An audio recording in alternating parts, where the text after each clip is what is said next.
Friday through Saturday, periodic chances for thunderstorms will exist for much of the upcoming week. The potential for severe weather will be greatest on Wednesday. However, an isolated severe storm will be possible at other times as well. Localized heavy rainfall continues to be a threat as well. Spotter information statement. Spotter activation may be needed at times next week. This is NOAA All Hazards Weather Radio Station KZZ 68. Well, that's what you're faced with. We had 1.5 inches of rain here. Been Tuesday, and well, actually Wednesday, and the weeds have really got advanced here. But we're waiting for the wind to come down, to slow down. It's too windy to be spraying. You got to work with nature. I mean, you don't want to be spraying the winds gusting 20 miles an hour. At least you can see it in the background. I want to just pan around here and show you some of the weed growth. Now this is what you're going to be faced with. I don't care who you are, big time farmer, small time food plotter. Spring annuals are tough.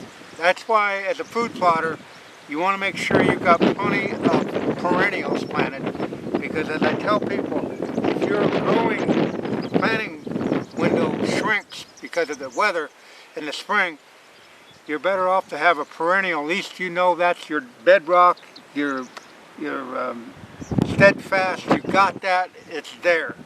Coming out and trying to plant these annuals as corn and beans,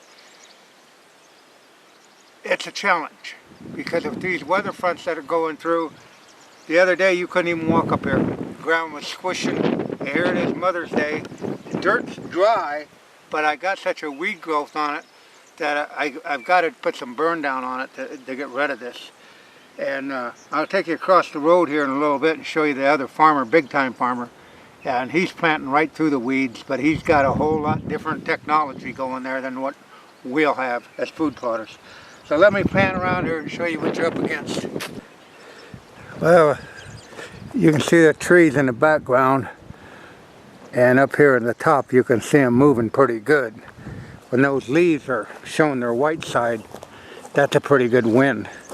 And what would happen is if I was spraying here, everything would be going into the timber, and that can do some, irreversible damage to your oaks and fruit-bearing trees. It definitely got a dry day, and what happened was when I got up here this morning, my sprayer broke down, and that's the other thing you got to deal with. This outside sprayer broke, and it was just pouring out. So that was a 2-hour delay before we got that back. But so between 17 hours a day of trying to work and trying to do food plots, you can find yourself stretched. A lot of times I don't get a time to answer your questions on YouTube. I don't get time to answer the phone. I just put the phone on hold because it's impossible to have all the cures. But like I said, when you're planting a spring annual, it can be challenged. Right now this dirt would be workable, but everybody else is burning it down, so it's got a pretty good weed growth in it. So I'm gonna wait till this evening and try to get a better conditions to where the wind's not quite as strong. It's supposed to be 89 degrees, 80s, in the high 80s Monday and Tuesday, so that ought to really put the burn down on these weeds. Mother's Day, and it's a mother. Springtime annuals. I'll tell you what, they can be a challenge. They can definitely be a challenge. Like I said, that farmer there can plant. He's planting right through those weeds, and but he's got the tillage equipment to do it. So that's pretty cool. I mean, he's got his herbicide in those yellow tanks and his liquid fertilizer, and probably got his GPS. I doubt if he's even got markers on that machine. And getting the job done. You as a food plotter, if you think you got it tough, just look what the modern day farmer has to go through. And you can see he's planted his corn right there. As, that one didn't go in because he's got a no-till planter and it's probably pretty hard ground right there. That's a road. But he's had these anhydrous on here for, good 2 months. And the bad part about that is that's what made these weeds really take off. But as you can see, he's planting right through them, where I don't have the technology on board, and neither do you, most of you, to be able to do that. And he'll go right up through that cornfield. That's pretty cool. Yeah, he got the most technology right there. That's what makes America the most proficient in feeding the world. I guess he did have a marker down. That's Brian on board right there. They sprayed yesterday, and that's his liquid fertilizer going in there right now. That's what's in the yellow tanks.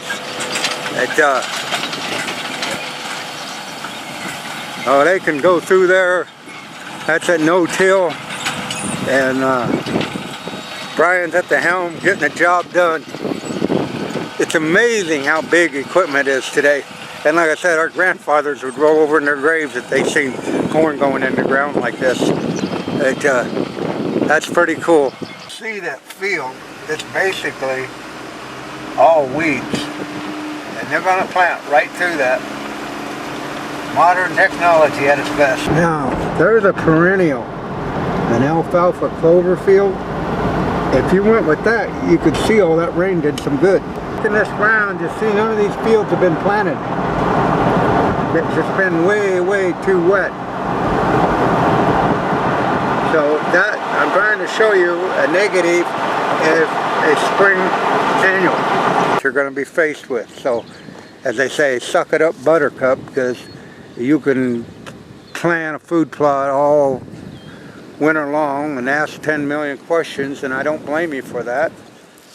But here is real world 101. And the people down in Missouri got it worse than we got, because it just continues to rain. Now this field here, as you can see, it's had burn down treatment on it. It's burned it down pretty good. You see the yellow out there in it. And actually I'm about a week behind, because I wished I could have had mine burnt down right now. And like I say, we're on an intersection and nothing's planted. But these were cornfields last year, so they got plenty of time to plant the beans. So keep that in mind. If you're going to plant an annual, you might want to plant corn. You'd have to be putting it in like what Ryan was doing up there with the John Deere, planting right in the big weeds with expensive technology. Like I say, you can tell by the corn stubble that'll probably go in with beans. This over here was beans last year, and it's completely grown over. But that's what weeks on end of rain. I think we've had about 6.5 inches of rain down here since the 1st of April. And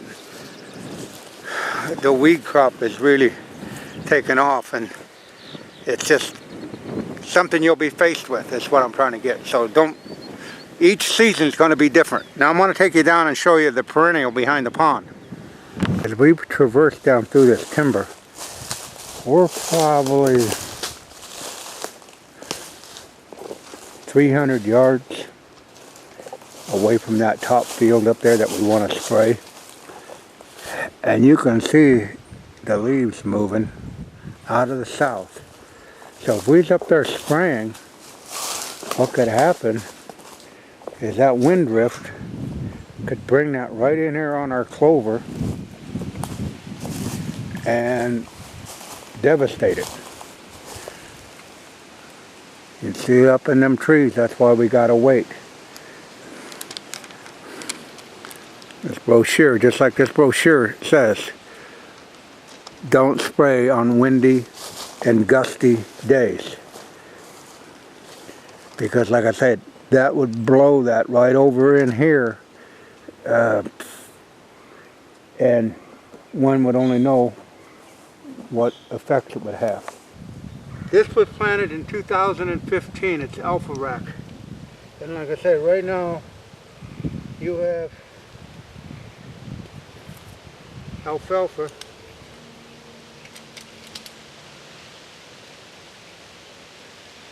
Before I pull it off, that alfalfa, piece of alfalfa right there is 19 inches long. Now, just 2 months ago, that was cropped clear to the ground. But that's what that substantial amount of 6.5 inches of rain has done. Your chicory, it's way up. The chick magnet, which is your chicory. You got chicory here. That is also that chicory right there. That's 16 inches tall. And then naturally your Whitetail Institute clover is 1 foot tall. Now this needs mowed, but keep in mind we just had 1.5 inches of rain down here Wednesday. So it's really wet and it's really hard to get in there and get it mowed. But what I'm trying to get through to you, as I took you around a few fields that are adjacent to our property, the farmers can't get in the field.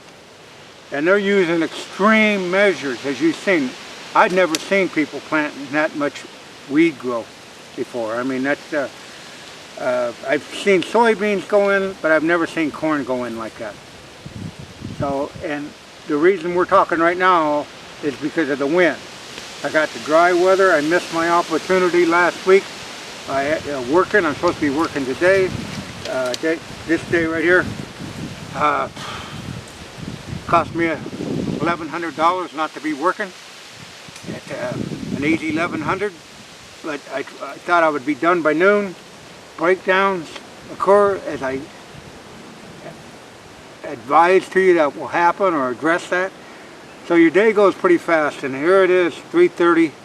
Hopefully this wind will go down, get it closer to sunset. But it's just 25-30 mile an hour gusts up there. That's not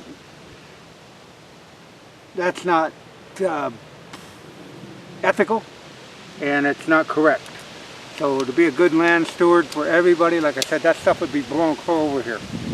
And so we have to hold up, and you have to be mature and make yourself hold up. It's only planting a food plot, and you got a lot of time. But what I'm trying to get across to you, it's just because you get your goal set during the winter, what you're going to plant, and da-da-da-da-da-da, and get all the, you know, that's good. I want you to be that way. That takes piss and vinegar.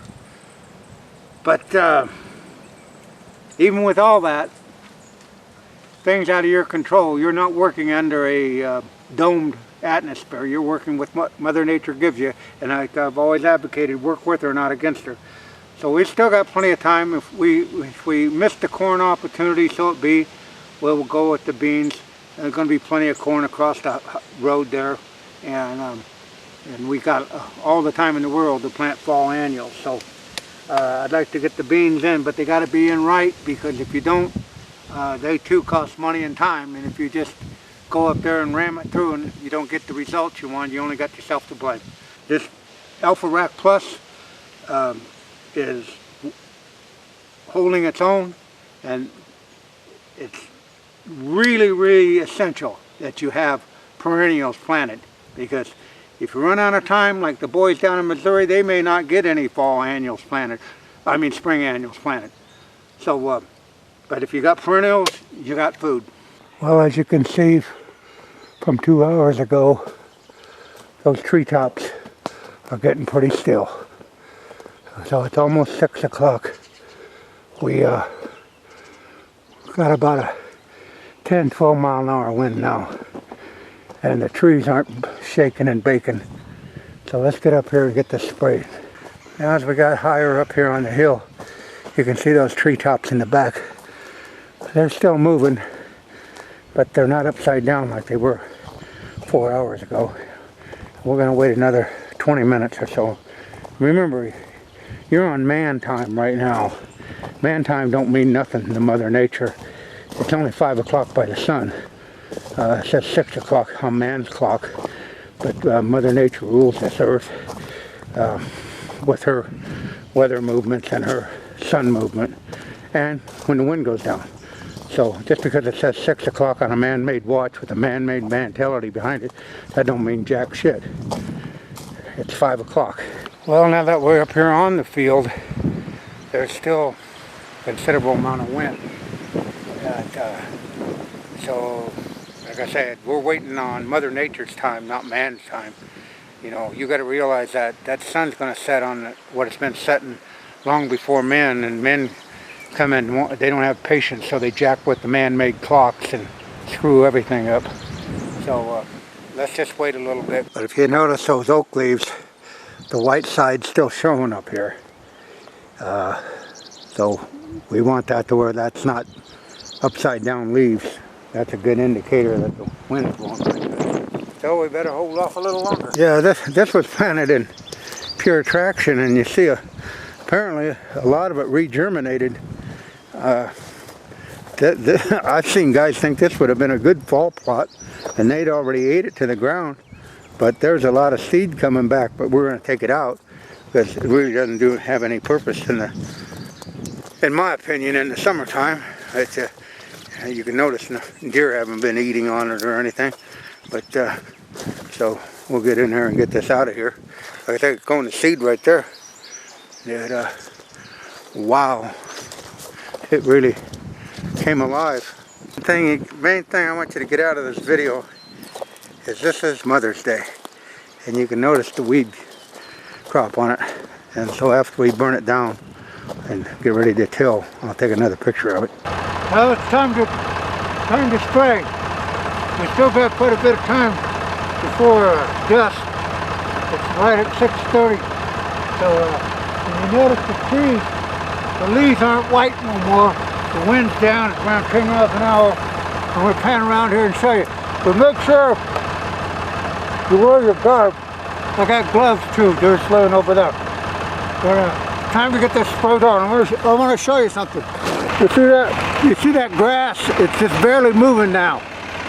And that's what you want. That way you know the wind is subsiding. And as we look up here in the trees, you don't see an abundance of white leaves. Where the leaves are upside down. So it's time to get going. The grass still got a little movement to it, but the wind's probably about 12 miles an hour. So it's time to get going. Yeah, I know I might look a little funny to some of you people. That's all right. I don't follow your lead anyway. I've seen you spraying glyphosate on in shorts and thongs. Or yeah, might as well be thongs.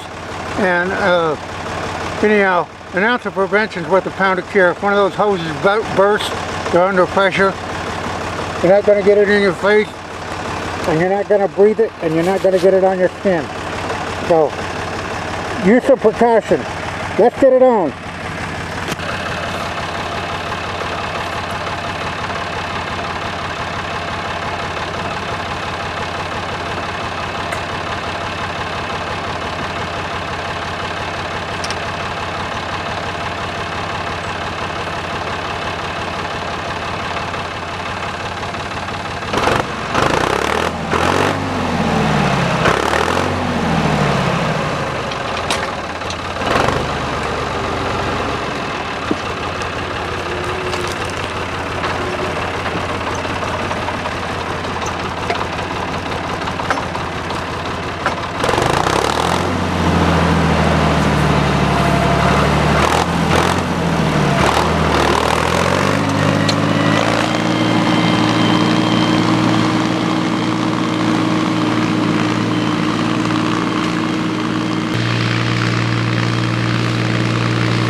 There you go.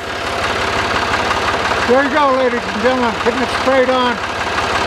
Trying to use good stewardship. I didn't want that to spray. It took me an extra 4 hours. but I found something else to do. So I got to get it on because we're still about an hour and a half worth of daylight left. Let's get her straight. So that's it from the non-typical spaceman.